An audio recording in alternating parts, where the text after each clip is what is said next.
All right, cool. I can't hear what it sounds like though. Okay, well, I'm sure. You can just change the Microsoft settings and listen to the cable. But are you done? Yeah. Let's rock and roll. Does that sound good where it's at? I was just changing the yeah. You're good. lower. Yeah. Maybe I should bring it up a little bit like that. Oh my God. Like there. I'm counting down. I'm counting down. Does that sound okay right there? Absolutely, Yes. countdown. You sure? Yeah, it sounds fine. All right. Okay.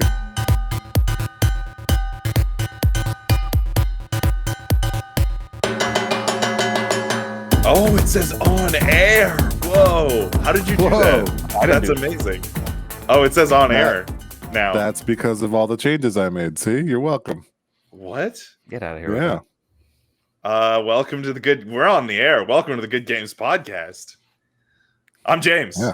I'm Leo. And I'm Justin. Hey guys, we're on the air. I'm sounding super radio sexy right now. I want anyone of our fans to leave a comment describing exactly whether or not you can tell if Leo's voice sounds any different at all. It should sound much more sexy. Right, a sexier voice. Now. Without the bassiness, it's like not gonna sound sexy. It does sound less bassy now. Yeah. Well, that's what I was trying to achieve. So good. Yeah. Hey, E3 happened, right? Yeah, E3 did happen. I mean, kind of happened. It Talk was like about not good. It was like a weird like half E3. Yeah. Yeah. So remember that pandemic that we had? I think we're feeling the effects of it right now. Yeah. There was a lot of nothing at E3 this year. So much so that we questioned whether or not we even wanted to record this episode. This is a weird like off schedule episode. If you're wondering why we uploaded so early, it's A, because of E3, and then B, because Leo's got travel plans coming up. So anyway, it doesn't matter. You get a bonus episode, sort of, maybe. I don't know. Doesn't matter. Early episode. You get an early episode. How about that? Yeah. E3. Yeah, E3 sort of happened. Sort of. So So you want to just go day by day and just go with the announcements? I mean, hold on. Sure, let's Before go we day get by there- day. Let's Before we get there, can we just talk about what's the purpose of E3? Like, just at a fundamental level, I feel like in the past I took E3 for granted a little bit because it just happened every year. Okay. Yeah. And I feel like, we are maybe feeling the pains of the pandemic last year and how much E3 has to offer for us this year. But it's like, I feel like, I don't know, either they're doing it wrong or I'm expecting too much, or what is it? Like, I don't know. Like, yeah, I had the same question. I was like, what is E3 meant to accomplish? right. Like, what is E3? Is it a conference? Well, I think it is. It maybe in the past it was some sort of conference for game developers. But that's not what it is now, right? No, what it is now is just a giant markeing machine, right? Yeah. I mean, that's all it is. It's just publishers are like, "Hey, here's our games that are coming out." And well, the part, and I totally agree, and the part that makes it feel 100 times worse is when that's not all happening at the same time at the same place in a conference setting, at least. So you just wind up with this almost like Black Friday sort of, like, everyone just happens to be sharing some marketing material over the next 4 days or whatever, and just I don't know, it just feels very disconnected and pointless, and I don't like it. I mean, it's like, you look at the games and you think, like, could you have just announced this at any point? Like, right. Did we have to use E3 for this? Like, is this Exactly. how you're utilizing E3? See, I kind of like that, especially having a year like last year where we didn't have E3 at all. I was kind of excited going into this E3. I think the thing, because when we didn't have E3 last year, there was, I think, kind of two camps that were like, oh man, we don't get all the fun announcements and there was a lot of people that were also like, okay, good riddance. Either because they don't like the entertainment software, the ESA, I forget what the ESA stands for, because they've done some weird shit. There's a lot of reasons not to like the ESA, which is the organization that runs E3, but also there's a lot of people that have like hype fatigue of just like, oh, get hype for all these games, like, oh, Cyberpunk, it's gonna be so good, and then you get so they got butt hurt by Cyberpunk, and now they don't want it anymore. Is that well? I mean, yeah, but Cyberpunk's not Cyberpunk, No Man's Sky, right? like... Sure. Of No Man. Okay, yeah, No Man's Sky is probably a better example of something. Yeah, but now we're. But this is the opposite extreme of the spectrum. Like, I understand overhype can be bad, but now we're reaching a point where it's like, what's the point? And I feel like the balance should be somewhere in the middle of that. I have two things. Okay. First of all, before I speak my piece, I understand that we just had a global pandemic, and that throws a lot of things out of whack. I get it. I've already been feeling this though since before the pandemic. Number two, I understand that at any point I can just turn this shit off, like nobody's forcing me to watch this. Right. Having said that, there are first of all, Sony absent from this year's E3. In the void, in the vacuum that Sony created, a lot of the big publishers stepped out on their own to do their own, like, oh, we're going to do our own thing. Like Gearbox and Capcom and Square Enix. I can't remember if Square Enix used to do one. Anyway, so you have all these other publishers doing their own conferences. That's fine. I don't necessarily have a problem with that. I'm going to pick on Capcom. As someone who is a Capcom fan, I am very interested in upcoming Capcom games. I'm interested in what the Capcom marketing machine wants me to know. There was nothing at Capcom's conference that wasn't previously announced or already exists. There's no new information there. Yep. So to Leo's point, what don't have a conference. Just don't. You don't have to do it. There's nothing wrong with being Sony. Just don't show up. Don't waste my time. That's the thing. I felt like in a lot of these conferences, I felt like my time was being wasted. I already know about that game. Yeah, you already announced that previously. Like, don't waste my time. And I'm sure, like, to get that spot too, it probably costs them a good amount of money too. Yeah. So why are you spending money for shit you already talked about? Those videos, okay. Even if you're not going to do the big stage show, even if you're not going to even if you're just going to do a video, it takes a lot of time and money and effort to produce those videos and the hype trailers and the real.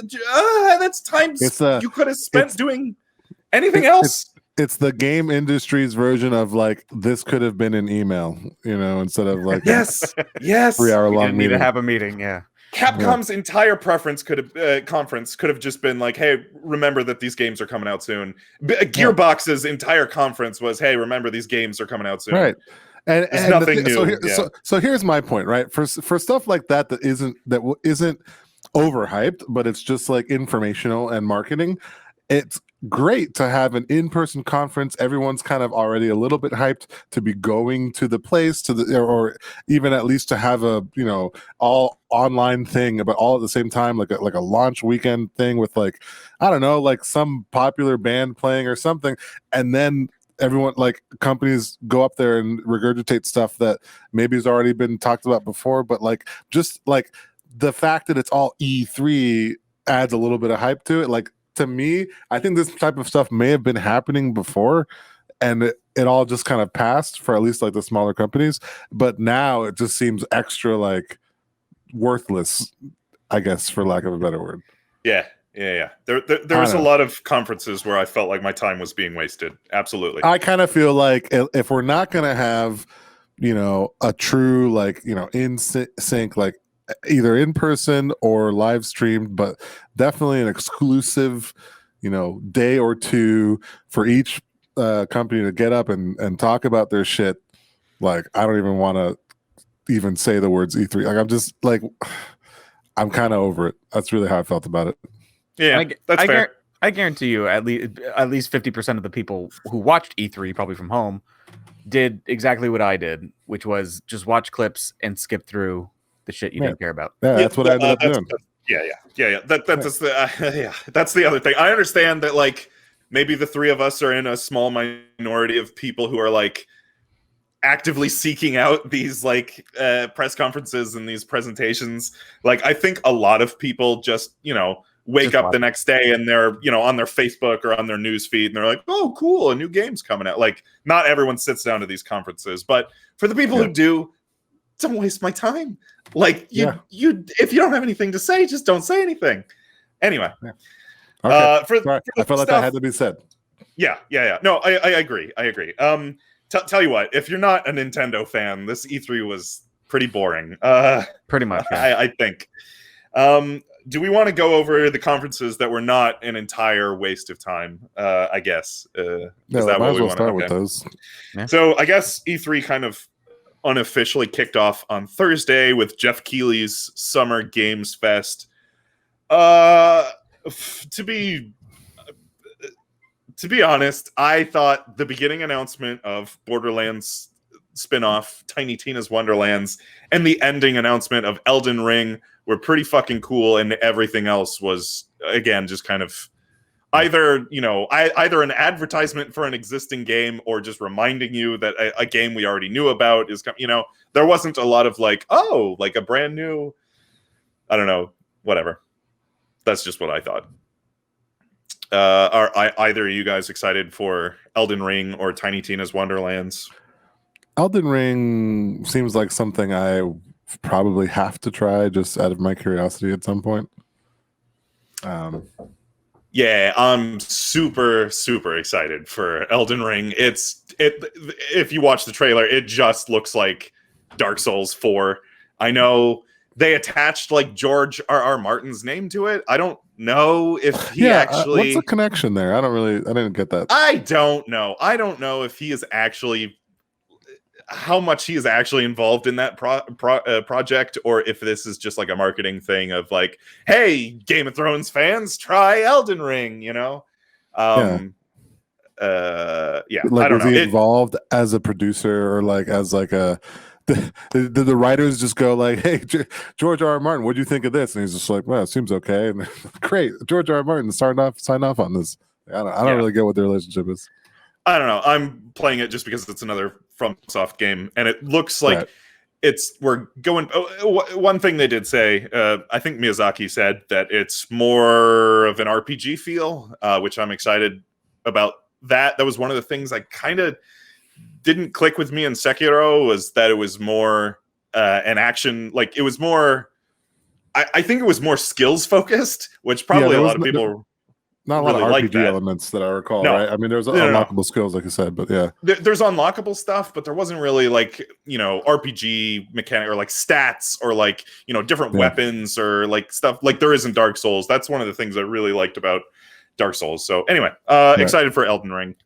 I don't know if we want to wait. I mean, I'd try it, right? Like I tend to try all of those games and do poorly at them and not finish them, but like they're all like just interesting enough and enough like swords and medieval looking stuff that it's like I have to try it. Right. Yeah. I think a lot of people are that way. I don't know how many people actually finished like Sekiro. I did not finish Sekiro. Wow. Actually, that's a I didn't. I don't know. That game just did not click with me. And I think I was trying to identify what exactly it was about Sekiro that wasn't clicking with me. I think part of it was the lack of RPG mechanics. The other part was I felt like that game was like quantifiably much more difficult than any of the Souls games. Play a difficult game like that, like you're putting in a lot of time and effort. I mean, at some point, it's like you're asking too much of me. That's kind of how I feel. Like, it's got to be really worth my time and effort. And it's like if I'm not loving every step of the way, then yeah. I mean, it's a beautiful game too. Like you could just play Sekiro. I mean, they're all great. Yeah, they're all, and they are all to me like interesting in terms of at least how the lore unfolds, even if the lore itself is not particularly interesting. Let's see. I don't think I scribbled a couple other things down for the Summer Games Fest. We had Metal Slug. We had a reboot of Metal Slug. That's cool. Jurassic World Evolution 2. Lost Ark, more Call of Duty, Salt and Sacrifice. That's cool. A sequel to Salt and Sanctuary. Chivalry 2, Streets of Tarkov, Two Point Campus, Anacrusis, Vampire Masquerade, Blood Hunt. House of Ashes was the next game, and they're calling it some sort of like horror anthology now. I forget what they're calling it, but House of Ashes is the next game from, I forget the developer's name, but they did Until Dawn. Yeah. I totally can't remember the name of that studio. Massive Games. There you go. So, Supermassive, yeah. What else did we get? We got Tales of Arise, if you like the Tales of games. Planet of Lana. Monster Hunter Stories 2. I think we knew that was coming. Tribes of Midgard. I don't know. They did announce an Evil Dead game. If you're into Evil Dead, it looks a lot like the Friday the 13th game, just reskinned as Evil Dead. It's popular, right? The asymmetric horror game style. Next we had Ubisoft.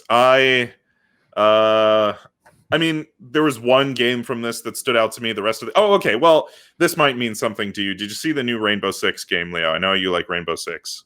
No, tell me about the new Rainbow Six game. Well, my only note was, hey, it's Rainbow Six, but this time with aliens. What? Yeah, no, there's like aliens and shit. I don't know. That was the only thing that stood out to me about it.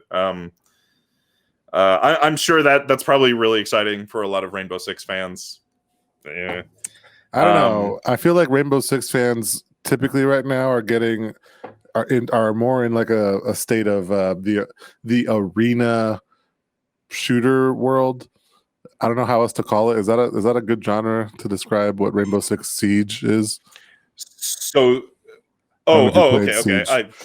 I haven't played any of the Rainbow Six games. I mean, I'm sure there's other Rainbow Six fans that maybe aren't playing Siege, but if you're a Rainbow Six fan and you're playing Siege, which is the one that's been the most popular Rainbow Six game of the last 5 years, online play is like, thriving and growing, I think. And there's an esports scene and everything like that. It is very much like a competitive arena shooter kind of game. So Aliens doesn't really fall in line with that, but I mean, I don't know. Could be interesting. I don't know. They're making another Rocksmith game. Cool. Exciting. There's like an extreme sports game called Riders Republic. Cool. Another Just Dance game. Cool. Far Cry 6. Sure. The only game I'm excited for was a sequel to Mario Cross Rabbids. The first Mario Cross Rabbids, if you didn't play it, is shockingly good. It's Really? It's a like turn-based tactical strategy game. Like the closest comparison might be XCOM, and it's shockingly good. If you passed it up, it might be worth your time. It's XCOM, but dumbed down a little. But I don't mean that derogatorily. I think they did a lot of smart things. For instance, my favorite thing that they did. Have you ever played XCOM and it's like you have a 96% chance of hitting your target and you shoot and miss and you're like, fuck right off. And in Mario Cross Rabbids, you either have, if they're not in cover, you have a 100% chance to hit them. If they're in cover, you have a 50% chance to hit them. And if you don't have line of sight, you can't hit them. So it's either 100% or 50%. So you never have that 0%. So you never have that 96% shot and then feel like an asshole when you miss. That was the one thing. That's happening in tactics to me. I've been playing a lot of tactics lately. Yeah. Sneak peek for upcoming episode, possibly. Yes. Ooh. So I like that your favorite Ubisoft presentation was about a Nintendo game, basically. Yeah. Yep. Basically. I mean, was there? I mean, other than there. One more thing was an Avatar game, Frontiers of Pandora. I don't know. Maybe if you're a fan of Avatar, or if you're a fan of, that kind of interests me because I always felt like Avatar. I mean, I'm cautiously interested. Like I always felt like Avatar was a world, the Pandora, from Avatar was a world kind of ripe for like a virtual exploration. Let's call it. I don't know. I don't know that they're gonna do what I really wish they would do with it. Like we did an episode on Elite Dangerous, and we remember how mhm. we all felt like it was kind of a steep learning curve and not a lot to do unless you like make your own missions for yourself. And that, I think most people don't like that, but like that's what I would want from Avatar. I don't think that's what they're going to do because most people wouldn't like that. But I don't know. It was weird. They showed a lot of cinematics. I didn't really understand There's what the game no information was. about the game. Yeah, there's no Yeah, I information. don't- So. Yeah, it just seems like they're going for just, hey, we made big open world, and it's Avatar. Well, I mean, they're just saying there's a game. It has to do with Avatar and Pandora. So, like, I'm interested in hearing more about it. I don't know what the hell it is, and I doubt it's really what I want it to be. But also, can I just say, what's the hype for Avatar? Like, what do you mean? why is Avatar so like we got It's an good. entire Disney area made out of it in I Animal don't know. Kingdom? People talk about it. It's a very creative world. Every year it just resurfaces for some fucking reason. What? Like, it was a good movie. Yeah, I think it was Thank fine, but we don't need 6 more of them, and I don't know that we need an entire Disney section of the park for Avatar. Yeah, I'm with you. It's Like, like, it whoa, didn't- what? Why is anyone asking for this? Like, what? Yeah. Like, I think it's just easy to do because it was so creative.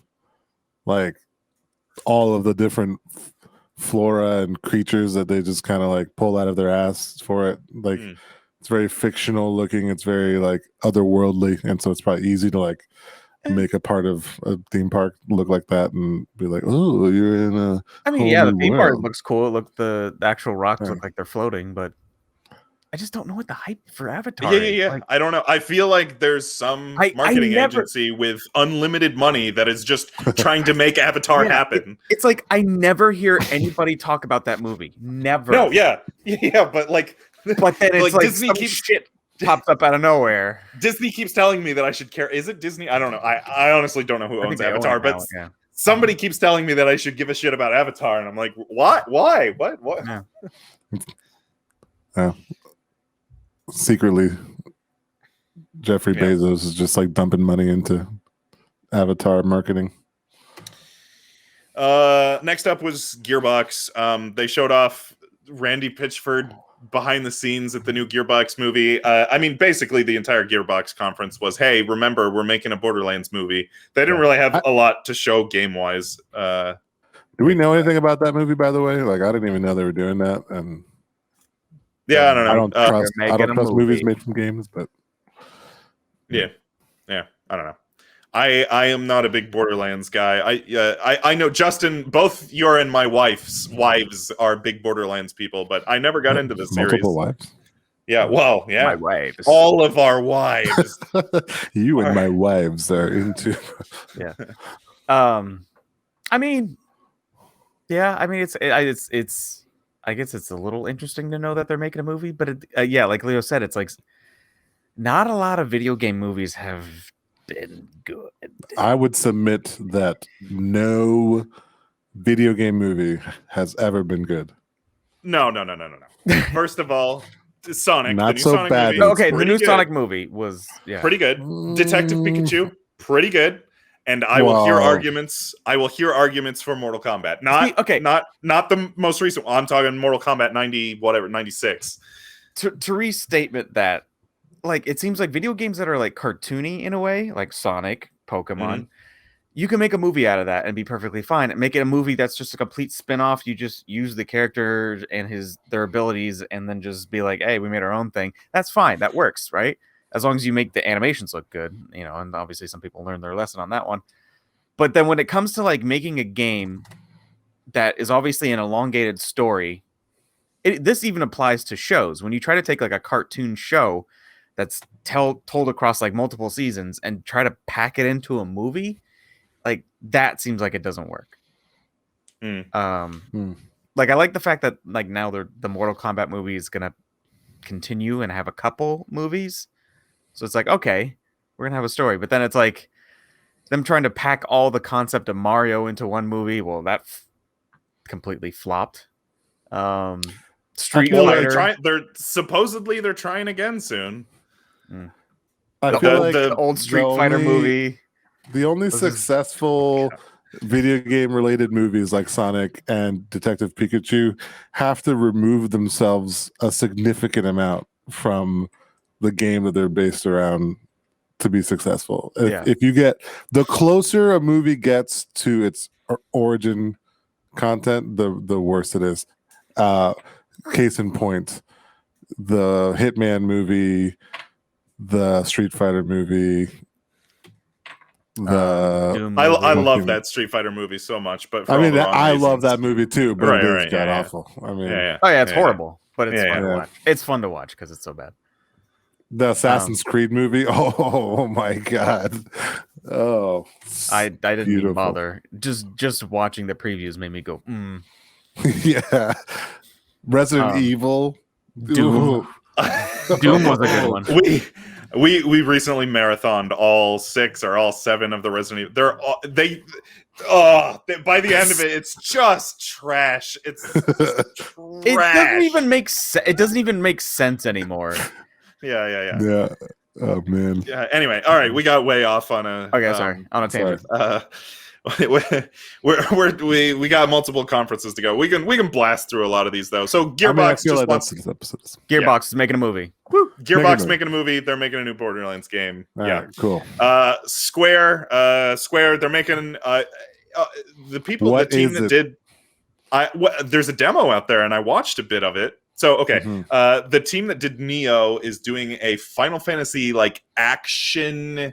I don't want to say Souls-like, but it's like a action game.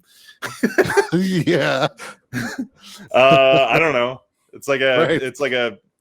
I don't know. It looks closer to Devil May Cry. So is it like a hack and slash action game? I don't. What is Devil May Cry? I actually Or thought what Devil is May Cry Neo? a bit when I saw it. It's a hack and slash. Is Hack and Neo slash. not like Yeah. a Dark Souls-esque game? Like, what do you call I've those never kind played of games? Neo. I know some people compare Neo to Dark Souls, but I I've thought it never was played very Neo. Dark Souls-like. Yeah, maybe. It draws that comparison a lot. To me, Devil May Cry played like a little bit extra actiony of the other Square game that was like it's like a samurai dude, but he went into like a mansion and he fought demons. What was his name? I got nothing. Dante. It was much more. It was much more slower paced. Was it Musashi? No. I don't know. I didn't play that either. No, that wasn't it. There was no. There Or was like Bayonetta. Is that? I don't know. no. It was like a slower paced SquareSoft game where there was like a samurai and he like had to go. It was like a haunted. It was like a mansion and it was like demons. Leave a note in the comments if you know what Leo's talking about. Okay. Anyway, that's how Devil May Cry played to me, just like with a little bit faster pace. Yeah. And I don't know what this is though. The thing that they're. Well, there's a demo out right now, and I've watched some play. I don't have a PS5, so I haven't played it, but I watched some gameplay, and like the impressions it seems like some people are saying it could be good, like it has potential, but it's really fiddly and like really rough right now, I guess. But yeah, I can't even remember. God damn it, Square! It's one of the fucking Square softiest names again. It's like Final Fantasy Origins type 0 something. I can't remember. We're asking for the game that was presented. Yeah, what's the game called? Oh, yeah, it's a Stranger of Paradise Final Fantasy Origin. Thanks, Square. Stranger of Paradise Final Fantasy Origins. Final Fantasy Origin is the part that particularly worries me about this. Like, I don't know what they're going for, but like I'm very concerned about that announcement of that game. It looks god awful for me personally. That's just a personal opinion. Looks like exactly like the kind of game I don't want to play, and yet they're calling it an origin of Final Fantasy. I don't know. Well, I think that's another one of their like anthologies, because I think other games have been branded like Final Fantasy Origin. I don't know if that's like a separate universe or a separate. I don't know. I don't know. That's a wait and see game for me. Like, could be good. I'll wait and see. The most exciting thing to come out of the Square Enix press conference for me was the thing that they like, oh, by the way, and they spent like 5 seconds on, was they are remastering for mobile and for Steam Final Fantasies 1 through 6. And yes, I know what you're saying, but wait a minute, Final Fantasies 1 through 6 are already on mobile and Steam. Yeah, but those versions suck ass, especially the Steam versions because they're just like super low effort, lazy ass ports of the mobile versions. And so, like, because it's a mobile game, you have, like, on a tiny screen, you have, like, these giant-ass buttons for your finger. But it's the same thing on the Steam. So you're playing on your big-ass monitor, and you have a button that takes up half of the fucking screen. And you're like, why? It looks awful. The character sprites, they tried to, like... I mean, I get it. It's mobile. Pixels don't read... Like, pixel art doesn't really play that well on a mobile screen, like on a small screen. So they like tried to redo the character sprites, but it looks fucking awful on a big screen. Anyway, they are remastering Final Fantasies 1 through 6, and they're calling it pixel perfect versions, which I'm hoping just means we just get the original pixel art. That's all I want. Just don't fuck it up. Just give us the original game and don't fuck it up. Like, anyway, I'm excited for that. Square does not have a good track record porting their old games, but I'm hoping that we can finally get decent versions of Final Fantasies 1 through 6. Anyway, on to Xbox. I don't. You know what? All right, Xbox mini fridge. I know that's the most exciting thing that came out of that. That was Tell me about the really mini interesting fridge, news. Leo. Have you seen the mini fridge, James? I saw what you sent me. It's an First of actual all, mini fridge. It's about as big as this tumbler, from what I can Right. tell. Oh, it's like an actual. Okay. I don't know. Uh-huh. I'm just No, kidding. it could fit like a couple cans. It can fit like 3 cans. Okay. And according to the video that they shared, which is like a digital, like a CGI rendered video. I don't think it's even like a physical thing. Maybe because they can't find the materials to actually build a prototype. The cans that it can fit are like the small cans, but it's marketed to like gamers who are all drinking energy drinks, which are like the large cans. So I'm like, who's using this fridge? Microsoft? Like, what is the point? And the whole point is for it to look like an Xbox. I guess that's the only. No, I thing. think they're leaning into the meme, right? Because everyone's like, "Oh, the new Xbox just looks like a mini fridge," or like, I mean, yeah, but It's that, and apparently there was like some Twitter battle between them and Sony. was it Sony or somebody? And they were like, "Oh, if we can manage to get more likes than them, we'll actually make a mini fridge." They played into their meme that their system looked like a mini fridge. do it right, man. That's all I'm saying. Yeah, come on, Xbox, make a real mini fridge. Come on. Okay, so I would say all in all, the Xbox conference, it was fine. It was fine. They led off with Bethesda's new Starfield, which looks cool, but it's not coming until, did they say 2022 or 2023? I can't remember. It's not coming for a while. Yeah. Looks cool, but we're not getting it anytime soon.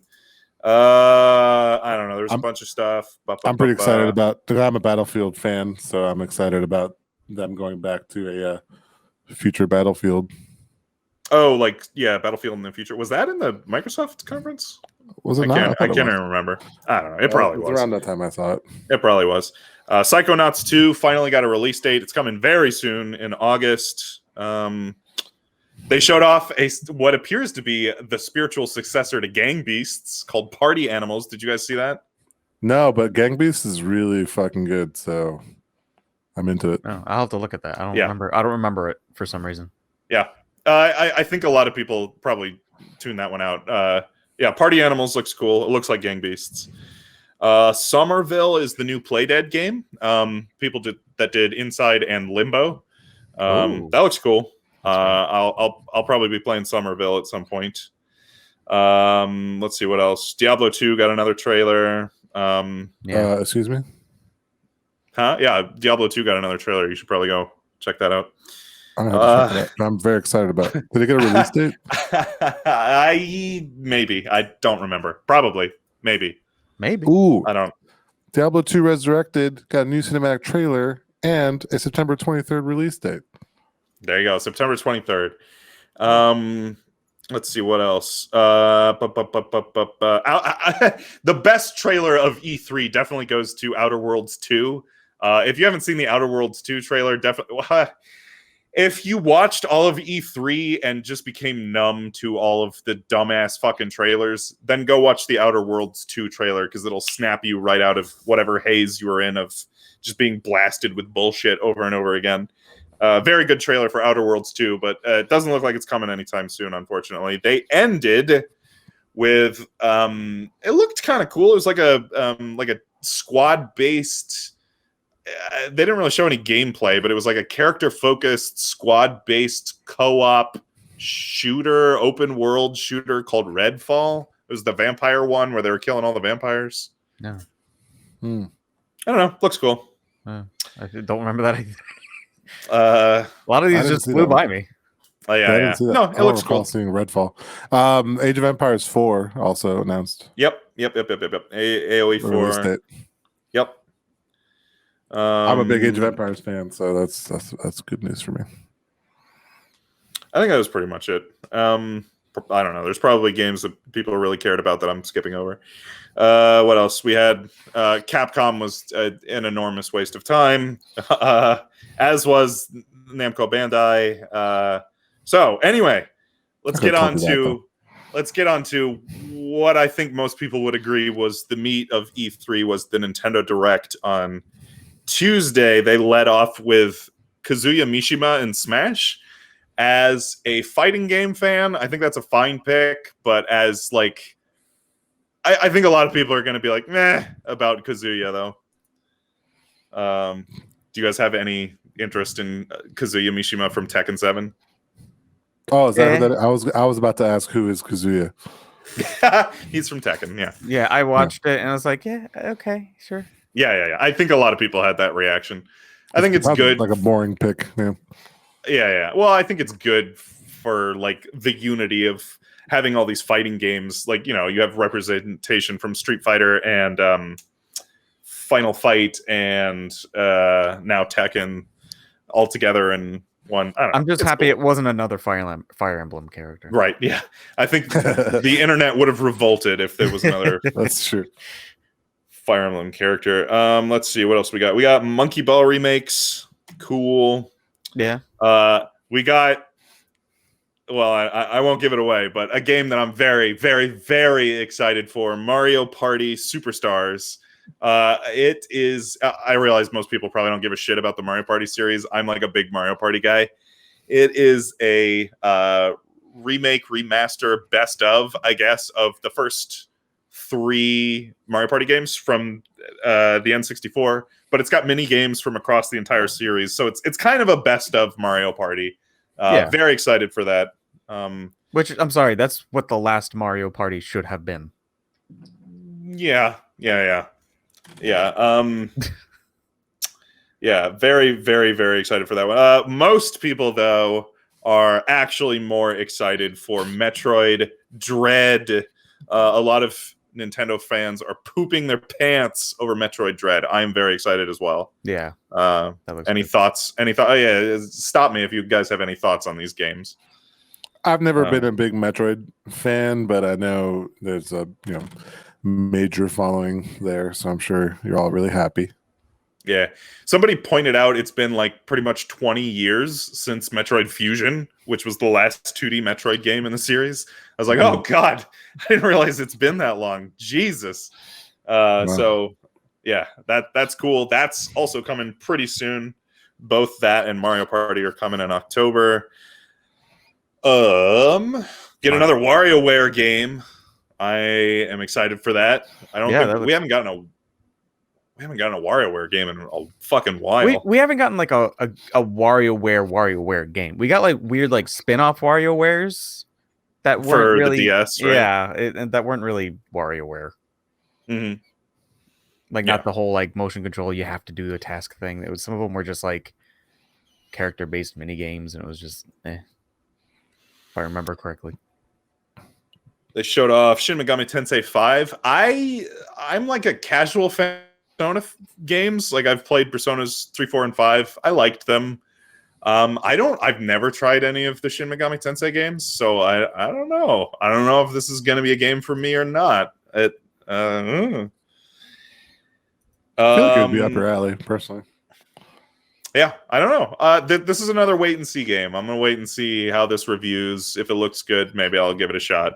I didn't realize it's a Switch exclusive, so it is very strange to me now that Shin Megami Tensei is now Nintendo exclusive, but we still don't have any of the Persona. No, wait, even fucking weirder. We have Persona 4 on Switch, but we don't have Persona 5. I don't know why. I never really fully understood the whole like history there, but wasn't pre Persona 5 more like the same creators of Shimigami Tensei or whatever? Yeah, it's all Atlas. Yeah, it's all Atlas games. But, But not only that, didn't it change with 5 supposedly though? takes. No, it's all Atlas. It's always been Atlas. Okay. But it supposedly it takes place. I'm pretty sure it's supposed to take place in the same universe. Right. Shin Megami Tensei and Persona are supposedly all together in one universe. I don't know. Yeah, wait and see. For me at least, they showed off a like remake remaster of the Danganronpa games. So like if you're a visual novel fan, this E3 was for you because you got a new Phoenix Wright game coming up. You got the Danganronpa games coming. You got we just got the release of Famicom Detective Club. And we got Doki Doki Literature Club coming to Switch. So if you like yourself some visual novels, and World's End Club just came out on Switch.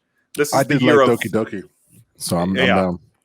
This is the year of visual novels. Anyway, Danganronpa, all 3 games are coming to Switch, and they took the like mini board game from V3 and turned it into its own standalone game. So that's coming. The Fatal Frame game that was on Wii U, Maiden of the Black Water, that is coming to Switch. I think, aside from maybe Metroid 5, the biggest surprise was we are getting Advance Wars remasters for Switch. I'm kind of excited about that. That's the other thing, like hardcore Nintendo fans, from what I've heard, are pooping their pants over. Because Nintendo is not... This is another series that's just been fucking thrown in the trash for 20 years. Nintendo has not made an Advance Wars game since the Game Boy Advance.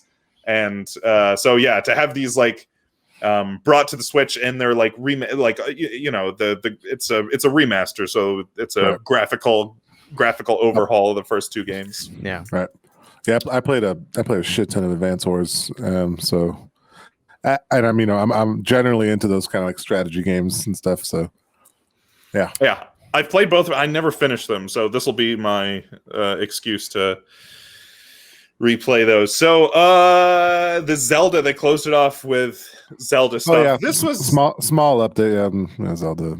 This was a lot of, I don't know how you feel, Justin, who, if you're watching our YouTube video cast, you can see Justin is a Zelda super fan. I had a lot of mixed feelings about this. Number one, they confirmed that the only thing we're getting for Zelda's 35th anniversary is a little Game & Watch that has all your least favorite Zelda games on it.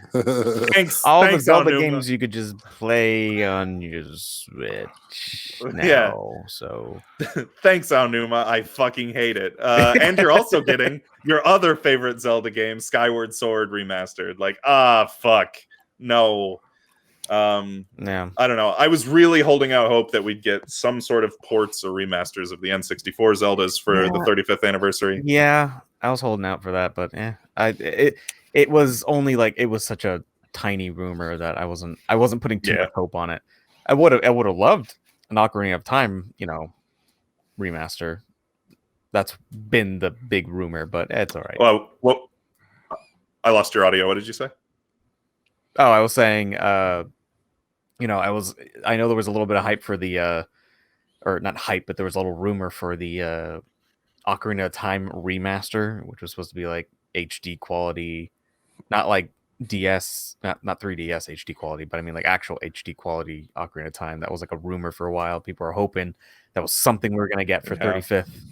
But I mean, I say this, but I don't know what the reality of porting the 3DSs over to the Switch the 3DS games over to the Switch would be, and like how well those would actually look on a giant TV screen. But that's all I really want. Just port the games you already remastered on the 3DS, Ocarina of Time and Majora's Mask. Just put those on Switch. Yeah. That's all I want. I'd be fine with that. Switch and then they just like the platform going forward, right? Like they're never gonna like. So the one thing I thought was a little surprising was that there wasn't a whole lot of, I guess, mention of the Switch Pro that I've been hearing about before. Yeah, I was surprised about that. I stunned because leading up to E3, just the Switch Pro rumors were just pouring out. I heard them all over the place. It was People like, were saying hey, it in was advance, popping up in like Mexico Amazon and Canadian right. Amazon, and it's like We got nothing official though, and I so mean- my thing is like, is the Switch now just like the iOS devices of the gaming industry, where like now it's just going to be like, the next version of the Switch is coming out, and just expect that, and it's not even big news anymore. Like, we're never going to like a monumentally different platform. It's just going to be more of the same thing, but a slightly different screen or better processor or something. I don't know. Yeah, maybe. I don't know. We're starting to get off track, but I feel like the future is probably going to be you just have a screen and you play your games over the internet. But whatever. No, I still think the Switch Pro is probably a thing.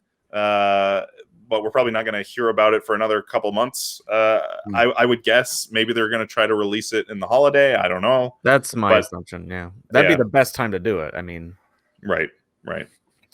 So If they've got the chips, we got the clips. Well, apparently I've heard that they were able to. What is it that's in short supply? Semiconductors. They were able to secure semiconductors because whatever the Switch semiconductors are different than other. I don't know. Whatever they have. Supposedly they have them all manufactured, but I don't buy it. I don't buy it. I don't know. I was stunned, shocked that we did not hear anything about the Switch Pro. I gotta imagine in the next few months we'll hear about it. I also like the before we get to the last thing that I know we all want to talk about, but the very subtle, like, we're working on Prime 4. Yeah. But Well, I think- here's a different I think- Metroid game. There's no Metroid fans that are disappointed. I don't think, even though we didn't get Metroid Prime 4, just because the Metroid Dread. I did not know that they announced Metroid Dread sometime like a few years after Fusion, and then just never released the game. Like, it's one of those games like Pikmin 4, where they said they were working on Pikmin 4, and then it just went MIA. Apparently, that's what happened to this game. They started working on it after Fusion, and then I guess it got canceled, and then restarted and canceled. It's just been in development hell for 19 years. What is with Metroid and just being delayed for so long? Like, is it that difficult of a game to make? Like, I don't. Yeah, apparently we've had awful luck with Metroid because obviously they restarted Metroid Prime 4. It's just so boring to make. Like, think of a boring. Have you game. played any of the Metroid games, Leo? Yeah, they all bore me. Fair enough. Games. You don't like scanning things? I can see Metroid Prime not aging well, but I still feel like the combat of Super Metroid not great, but the exploration and level design of Super Metroid is still, for a 2D game, almost unparalleled. Yeah. Like Super Metroid is where it's fucking at. If you that there should be a class taught on how to build your video game level based on Super Metroid.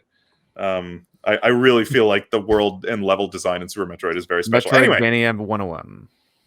Yeah. Hopefully Metroid 5 can live up to...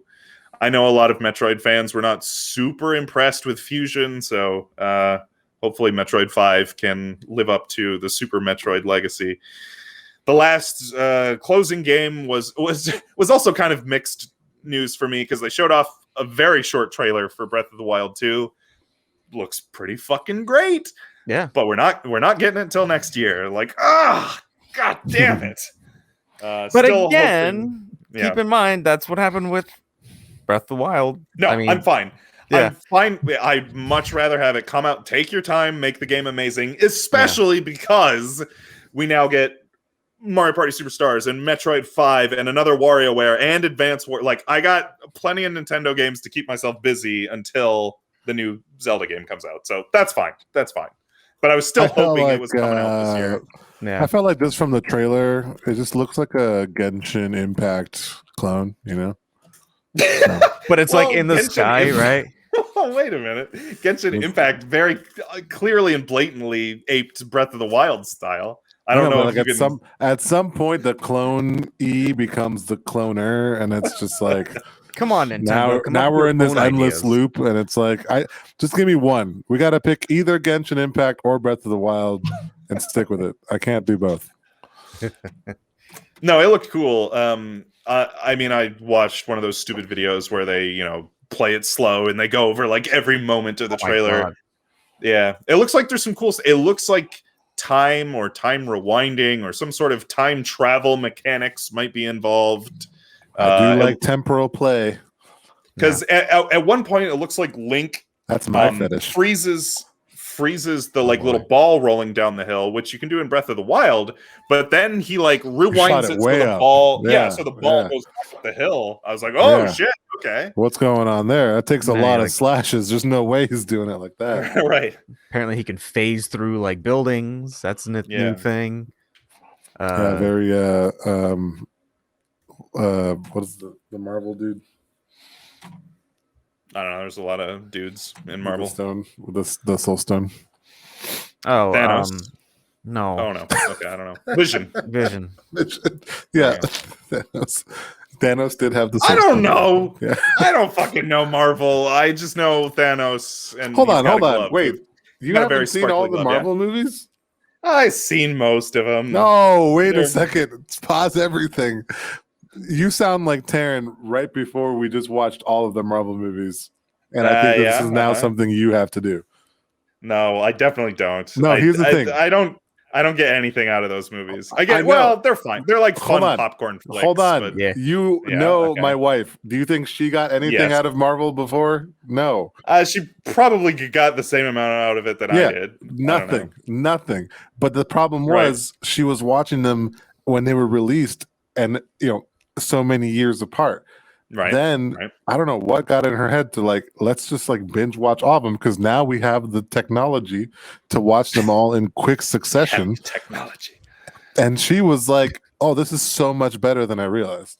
When you can actually tie everything together. I am experiencing that right now with Mass Effect, and I know we talked about this a lot on the last episode, but just having those things all right back to back, I'm like, yes, so much of this is more. You notice a lot more of the foreshadowing and tie-ins. Trust me. Okay, mini endorsement before we endorse. You should definitely get on Disney Plus and just watch and phases 1 through 4. 26 Marvel movies back to back. We did it. Okay, it only took 2 months. No. I watching those once was enough for me. I don't doubt that you can get a lot more out of watching them back to back, but I don't know. I'm not interested. The big news we learned about Breath of the Wild 2 was that apparently it's going to take place in the sky. Yeah, there's going to be pretty much whole sky level. Yeah, so that was the big thing we learned because before it was the last thing we learned was they're in a cave and there's a mummified Ganondorf. So now we learned, it's not just caves. Now there's sky, and they started off with the whole Skyward Sword falling kind of look. So that's got me kind of excited knowing that we're getting just a whole another thing. I mean, it looks like a lot of shit's gonna happen. So can you get from the sky floating islands down to the main world and then back up seamlessly like Elite Dangerous? That would be the major selling point for me. Seamless sky to ground and ground to sky travel. Also, James, you missed a game from Nintendo. Huh? What did I miss? Mario Golf. Oh, fuck me. Well, yeah, but we've known about Mario Golf for forever. I skipped over that. All right. Coming out next month, Mario Golf. I'm also excited. We look forward to a Mario Golf episode, probably. If it's good, I don't know. Maybe even if it's not good. The adventure mode looks interesting. Yes, I'm interested in the adventure mode. I'm interested in the weird party speed golf thing with power ups. Beat each other. Yeah. That sounds like my kind of bullshit. Yeah. That looks like my kind of bullshit. Yeah. Yeah, no, I'm excited for Mario Golf. I just skipped over that. I don't know. Was there anything else? I don't know. There's probably a lot of games that we skipped over that people are really excited about. That was probably all the major ones, to be honest. Yeah. Big E3 if you're a Nintendo fan or if you're an adventure, a visual novel games fan or a shooter fan. There's so many fucking shooters again this year. Just shooters on shooters. I mean, they sell, man. What are you gonna do? I guess, yeah. But I am moderately excited for Battlefield 2042 because actually my favorite Battlefield is 2052, I think it was, like, or 2053 or something. It's like this really the most futuristic Battlefield they've ever done, and they've never gone back to that, like, style. So I am kind of interested in to see if this is a step towards that. Cool. So yeah, I don't know. You guys want to talk about the top 5 games we're most excited for from this year's E3? Yeah, right after you endorse the podcast.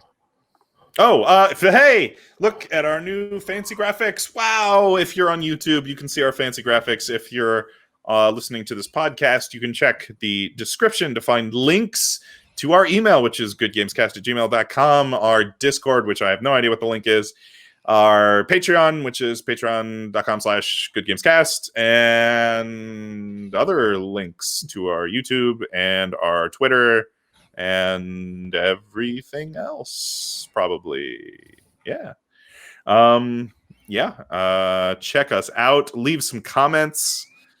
Rate us 5 stars. Give us a thumbs up. Subscribe and click the bell. I don't know. That's what YouTubers say. I don't know. yeah, that sounds right. Click Yeah. that bell, people. Click the bell. You know what? As long as you click the bell. Just click the bell. That's all you I have don't to even do, know what the man. bell does. Just ring the bell. Come on, guys. You know you want to ring that bell. You see that bell right there? Ring it. Ring it. Do it. He didn't do it yet. You won't ring that bell? Come on, ring that bell. Reverse psychology. You're not gonna ring that bell.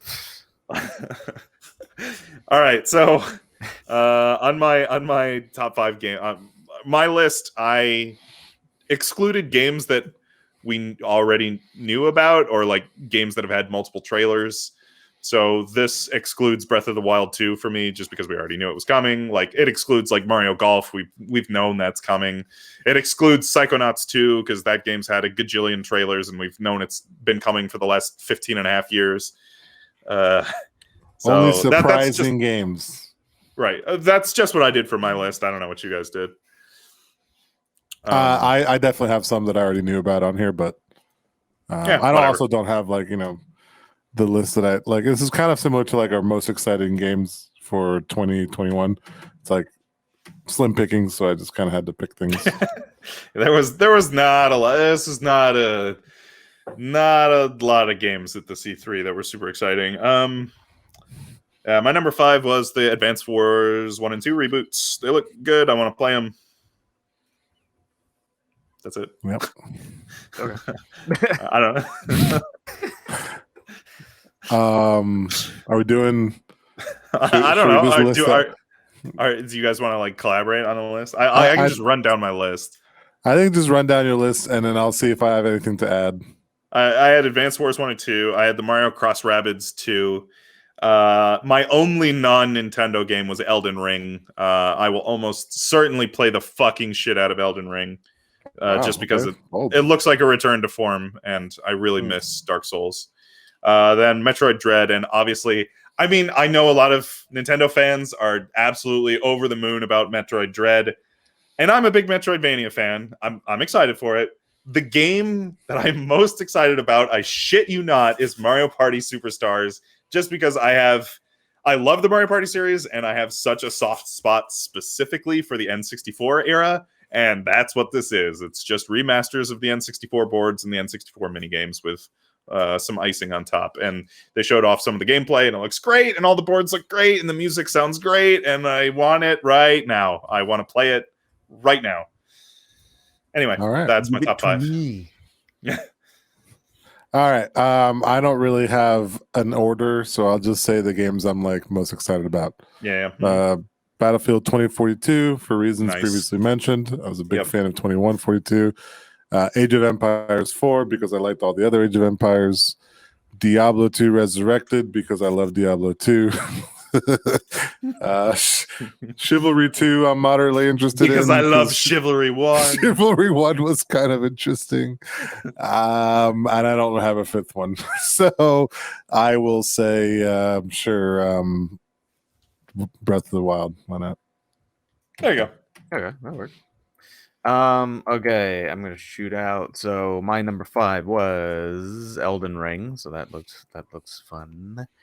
The Borderlands Tina thing. I forgot. Yeah, I forgot the Oh, title nice. already. Yeah, that looks Tiny fun. Tina's Wonderland. Yeah. Yeah, I like the little Borderlands spin-off games. Those are always fun Mhm. and interesting. Metroid 5. That's a good one. I'm excited for. Mario Party, definitely on the Hell board yeah. with Mario Party. Hell yeah. Even though I On was bored. I saw what you did there. uh oh god, James is freezing. Oh, I'm just holding my pose. Oh, okay. I thought you froze. Yeah, no. Now I'm gonna make you wonder. We can look like we froze. Ready? Go. But my fan throws it off because Okay. it's This is riveting audio to Yeah, there you anyone. Riveting audio to anyone listening to this. No, I was telling James before that I was kind of ticked that at first I thought it was going to be a Mario Party like update to the one we currently have on Switch. And I was like, what the hell? Like, why they're making a whole nother game? But I am excited at the fact that they're going back to the old games, and that's I've nice. heard that sentiment expressed from people other than you, and I think that's more of just like I love Super Mario Party, but the biggest problem with it is there's only 4 boards and there's only like 50 something mini games, so you end up playing on the same boards over and over again, and you end up playing the same mini games a lot. So like the biggest problem with that game is just lack of content. Yeah. But I don't know, like if I don't know. There's so much.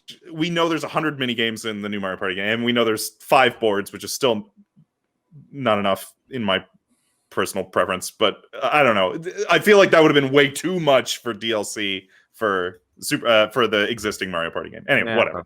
I mean, it's just like they just didn't touch it. It's like other than like I know that was the only problem with that game. It was just DLC. I would have paid for it. I would have paid for it. Yeah, became Will and Shatner there. Yeah. I would have paid full price for the DLC. My favorite Mario Party. Sorry. that was a great Shatner impression. Yes, good Thank job. you. I was gonna try to figure out who to yell "Cut!" but I don't know which Mario character. Donkey Kong. Yeah, there you go. That's good. That's good. Yeah, Kong. That's what I have to say. Kong Yeah. stole my stars. And then my number 1 is very obvious. It's most definitely the Zelda Game & Watch. No, it's Breath of... Oh, can't wait to play my interactive timer and my interactive clock. What is that? I didn't even understand the interactive clock thing. Anyways, I don't know. I'm joking. It's Breath of the Wild 2. That's obvious. Yeah, I like the obviously. gameplay footage. Yeah. You didn't have to say, Justin. We know. So I'm the only one for Metroid 5. I figured. I said Metroid 5. He said, did you? had it Okay. in his list. Yeah. I figured you guys would totally- have a decent amount of crossover since you're both Nintendo fanboys. Yeah. I mean, this was an easy E3 to be Nintendo fanboys about. The rest of this conference was super snooze fest. We didn't need E3. We could have just had the Nintendo Direct and Right, been fine. Right. I often think that Nintendo should just have its own thing, kind of like Blizzard does. I mean, they do. That's what they just every year they do about maybe like 4 to 5 announcements. Yeah, we usually get spoiled if it's 4. Yeah, there's usually about 3, and they usually time one of them alongside E3. But yeah, I mean, they do. That's what those Nintendo Directs are. But those Nintendo Directs had never been like con level, like major. I don't know. There's some pretty hype Nintendo Directs. I mean, this one was pretty fucking. I mean, BlizzCon had Tenacious D 2012. That's all I'm saying. That hype has never died down for me. Like hype level magnum achieved. Like when you have Tenacious D at your game convention, you've reached the pinnacle of success, in my opinion. All right, I don't know. Do we want to try to order these in any sort of order? I don't think it's worth it. I mean, these are the E3 games. Yeah, whatever. Get hyped. Nintendo wins. Let's just say try. There you go. Absolutely. Good job, Absolutely. Nintendo. Try to get there's hyped. Nintendo. Yeah. In previous E3s was like, oh, which publisher, which platform holder won, who won. This year, Nintendo won, definitely. Not even the debate. I feel like they knew they were gonna win too. Yeah. They're like, we got They brought hard anymore. They brought the good stuff this year. Yeah, cool. You guys want to endorse? Some stuff? but like, here's like a secret fear of mine, right? Okay, secret fear. Like, what's the general what's the general consensus about E3? Like, is our opinion? Are we just? We're in a weird generation where we were probably the first generation that was like, mostly like most of the entertainment was through video games, but now there's like probably like 2 other generations beneath us that have had video games. Is this a generational thing now? Like, are the other generation, are the young kids out there like super excited about the million shooters? You know what I'm saying? I don't know if the super young are kids we getting old? Yes. Answer yes. For sure. Yeah. I don't know if the super young kids who are like playing Fortnite and Minecraft give a fucking shit about E3, or I don't know. Well, I haven't met. I don't know. Well, I don't know a lot of kids. That's probably a good thing. Yeah, probably a good thing. But I don't know how. If I did know a lot of kids, I don't know how aware those kids are of like, do they just play the games they like, or like, because like when we were kids, the internet wasn't a thing. So like the only way you found out about other games was conferences like E3. You watched it and you're like, oh wow, games exist. Wow. Or and magazines. Or magazine, okay, that's magazines a better example. Yeah, you would have magazines and you flip a page and be like, holy shit, there's another Sonic game. What? How have I never heard about this? Like, yeah, right. But yeah, I don't know. I don't know to answer your question. Well, food for thought. But we're definitely getting old. We're definitely getting old, and I'm wondering if maybe the medium of information, right, like you're saying, is getting old, and I think there was definitely prior to 2020, there was definitely a lot of like hype fatigue and a lot of like, oh my god, fucking E3, really. And then we didn't have it last year, and then it's like this year was like E3, yeah, here we go, all right, like. Yeah, it seemed like that was the general vibe. It was like, thank God it's back. It almost seems like because they skipped a year, they forgot how to do E3.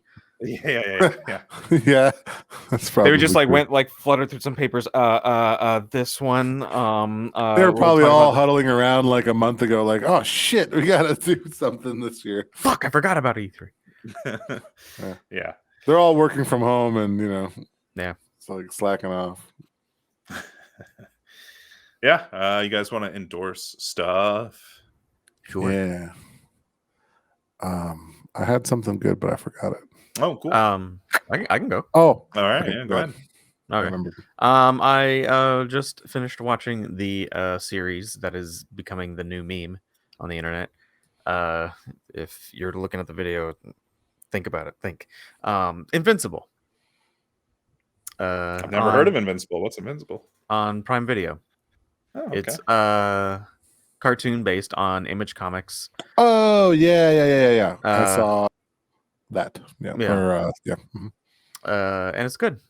I mean, really it's hard. It's hard to. It's pretty much about a kid who's getting his superpowers, and then some like stuff in the background's like going to shit, and whole backstory unveils as things are going on. But it's mostly about a kid who's trying to figure out his superpowers, trying to become a hero like his dad. And tell me if I'm wrong, Justin, because I've not seen it completely. But like, it basically just looks like an animated version of The Boys, which is also on Amazon Prime. Not really. Okay. It's not really like that. It does focus on like superheroes. Like it feels like regular comic-y superheroes, but not the Boys where it's like, if superheroes were an actual thing, how would it be, But no, it feels like an actual thing, but it is very kind of adultish. It's got a lot of gore. It's got a lot of doesn't have like nudity or anything, but it's just it's kind of, it appeals to adults. In that it's kind of screwed up in a bunch of ways. It's really Looks good though. interesting. I enjoyed it. It was a very Well, I good kind of one. like this theme of people because the superhero thing is like a lot of people feel like it's been overdone. So I kind of like the idea of just like screwing with like traditional superhero tropes, and Yeah. one of them is usually like a lack of gore. So like the boys really, you know, turn the tables on that, and then I felt like this show was maybe doing something similar. Yeah. Yeah, it kind of is, yeah.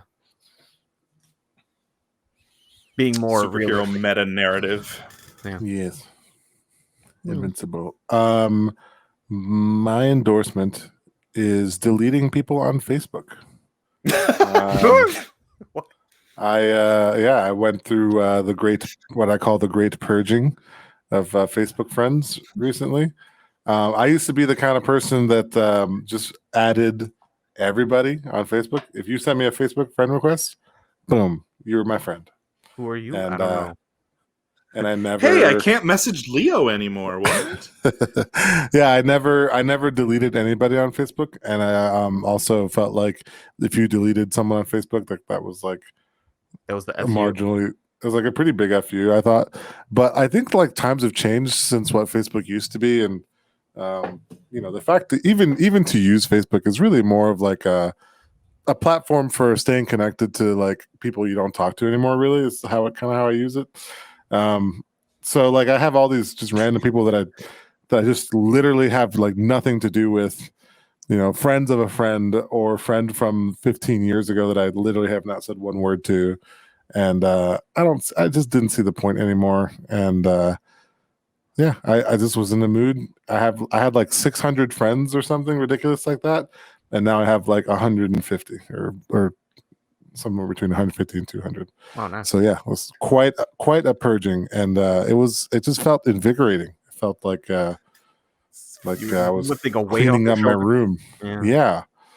And now my feed is like just people that I actually know Yeah. and care about a little at least. And It's yeah. 500 fewer people we can market this podcast to. Well, it's like some of them were just like family people that I just don't talk to or share anything with. my parents. No, like distant relatives, like I don't know. And also like now I'm posting like photos of like my son and like being all like mushy and like showing, my child, and I'm like, I don't want just like random people I don't really talk to seeing my life, right? I don't know. Like, because you don't know how they are. Like, oh, your son looks pretty good. I Some weird, just don't know creepy anything guy. about him at all. Yeah. Yeah. Well, there you go. Facebook serves one Oh. purpose for me. Birthdays. Oh yeah. That's it. Yeah, Happy but then birthday, even buddy. that, Your birthday it just doesn't- passed. It doesn't Thanks, even do that Facebook. very well anymore, because it used to give you an alert like your friend's birthday is happening or coming up. I don't even get that anymore. So what's that's your notification settings, man. Get on that. well, I don't know. Maybe I turn that off at some point. There is a thing where you could just say, I don't give a shit about this person's birthday. I don't give a shit about. I must have done that to a lot of people. I don't. Maybe my next endorsement will just end up being deleting your Facebook account. Like, I think I'm just like hanging on by a thread at this point, to be honest. How else are we going to market this podcast? Anyway, I guess that's up to me. And I have probably, of the three of us, the fewest amount of people on Facebook. Oh, well, that might be a contest now. I'm not sure. I don't know. I have like you guys, some other close friends, and then like my family. I don't even have my family. I have like one or two of my cousins, and that's it. Anyway, I am going to endorse, especially if you're vaccinated, and now that things are starting to open again, I am going to endorse escape rooms. Escape rooms are fun. They're very, very fun. We did one a couple weekends ago, and I forgot how much fun escape rooms are. Do I need to explain the concept of escape? Everyone knows. People don't know. No, everyone knows what an escape room is. Yeah. Okay. Well, it's basically it's a cooperative solving puzzles. That's all it is. Cooperatively solving puzzles. We reviewed 999. Like, it's basically that. Yeah, just in real life. And I'm also going to endorse. I recently played. You can get a lot of escape rooms in a box. I recently played one of the Exit games. The two popular competing series are Exit and Unlock. And I just played one of the Exit games and enjoyed it. It was fun. I played one of those Exit games too the last time I was in Florida, actually, with some friends who ended up having COVID, and we ran away that night. Whoops. Well, times. that's why I'm only endorsing escape rooms if you're vaccinated. Get your shots, Be people. vaccinated, people. That's right. Yeah, let's go. Okay, so I did my first escape room for the first time. I think it was like end of 2019, obviously, at some point. Oh, And, so you were like escape room virgin for a long time. I was, yeah. I never really tried Okay. one. Everyone was telling me it was pretty cool, but I never went. It's very fun. Right It's before very fun. pandemic. But tell me if I'm wrong here, but I think it might have ruined it for me for all future escape rooms, because we did one that was like Aztec ruins, and we Okay. were literally Indiana Jones with like moving like bricks That's awesome. that like Hell yeah. slid away in like a secret compartment, and then like things written on walls, and then sand that had to be lowered to display like a. So are all of them like that, or was my experience ruined for any future escape rooms there? I've done a good amount of them, and I will say, because I live in Tampa, a lot of the local ones really vary in quality. Some are like, hey, we decorated our office building and it kind of looks like an escape room. That's what I worry about. Look, we hung a shield from the wall. Now it's medieval theme. And it's like, all right, fine, we'll do it. And then throwing it in. For us, for people in Florida, if you really want good escape rooms, you have to go to Orlando. Yeah, because Orlando is very, very touristy. So you get a lot of attractions, things to do all in the Orlando. Money's there for like the fancy stuff. Yeah, one we like to go to. There's a lot of the escape game. Yep. Is a good one Yep. That's a very good one. So I mean, yeah, I've done ones where you're just in like a shitty office building and they have like math puzzles taped to the table or whatever, and you're like, okay, well, I guess we're doing these. And then I've done the like big production ones. Is this a sticky note? Like what? Yeah. I've done the like big product. You were there. Oh shit! Were you there for my bachelor party, Leo? When we did the one in the prison cell? I can't even remember. No. Anyway, yeah, that was Escape Game in Orlando. Anyway, so yeah, I've done both, and I don't know. Yeah, the best ones. I mean, you have to know if you live in like a smaller city, your local escape rooms are probably gonna suck. And if you want to like have nice one, just look at like Google reviews or whatever. Those are if you want good ones, you're probably gonna have to go to like a bigger, better escape rooms. Anyway, yeah, escape rooms. Gotcha. Cool. Anything else? No, I think that's it. Cool. I'm gonna go to sleep now. All right. Good night. Our pod. Yeah, we E3 was for a conference that had a lot of shitty games that we don't care about. We spent a long time. The conference episodes are always longer. It's just even if there's not a lot of quality, it's still a lot to go through, right? Oh yeah, a lot of quantity and not a lot of quality. Yeah, I don't. Our podcasting schedule is going to be slightly weird because Leo is going to be traveling, so we're going to wait till he gets home. So I don't know when the next episode will. Oh no, actually, I think it's going to be the 28th or 29th. So I don't know, some roughly. Who knows? Yeah, I'll be on the beach. So well. Who knows when our next episode? That's why you get an extra long one today. You get a nice. There you go. Enjoy this episode. Enjoy it while it lasts. On it for a while. I don't know. Maybe Justin and I will record a bonus one, just the two of us, so we can get Matt Finneman back in here. Yeah. Yeah, we'll see. Who knows what the future holds? Anyway, whatever. Fuck you. That's like the most like unwarm like dismissal like sign off ever. Who knows what the future holds? Whatever. Fuck you. For the Good Games podcast. The future is uncertain. We're all gonna die.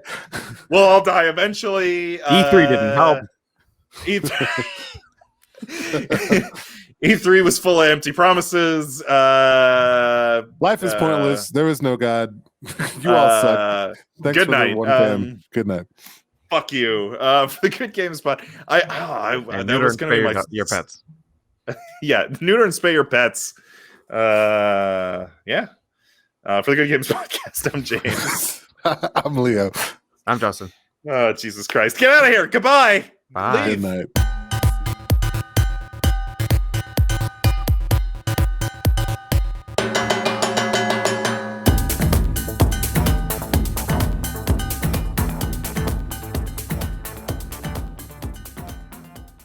Did you stop the stream, Justin? Your quality is like much better now that you stopped the Oh stream. yeah, we can see your face so good now, man. Yeah, you look nice. Wait, did my face get all Oh shitty? yeah, you were super Oh, your pixelated. face was so shitty before. Yeah. You Really? had Even with the new camera? You had shitty face, yeah. No, the new camera looks great. Well, the camera's fine. Just it was like the internet. You just have a shitty face. The camera's fine. It's your face. It's a shitty face.